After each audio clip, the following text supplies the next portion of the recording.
আসসালামু আলাইকুম বন্ধুরা, চলে আসলাম আরেকটি নতুন ভিডিও নিয়ে। এই যে দেখুন, এখানে এটা হচ্ছে নদীর চর এলাকা। এই যে নদী, এটা সব চর এলাকায় যে চর পড়ে গেছে, যে তিল ফসল লাগানো হয়েছে।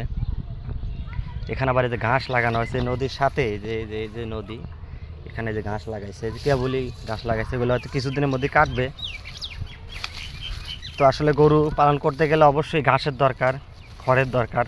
তো আপনারা চাইলে এভাবে ঘাস লাগায় গরু পালন করতে পারবেন, কারণ ঘাসের বিকল্প কিছুই নেই।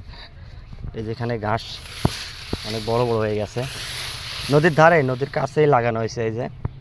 এই যে নদী, তার একটু উপরে এই যে ঘাস লাগাইছে। এই যে, তো আপনারা চাইলে এরকম বিল, ঝিল, ডোবা বা নদীর ধার যদি থাকে, আপনারা এরকম ঘাস লাগাই গরু পালতে পারবেন। তো আপনার জায়গা ভালো, জমিতে আপনি আবাদ করলেন, আর এরকম খাট জমিতে হয়তো ঘাস টাস লাগাইলেন, গরু পালন করতে পারবেন।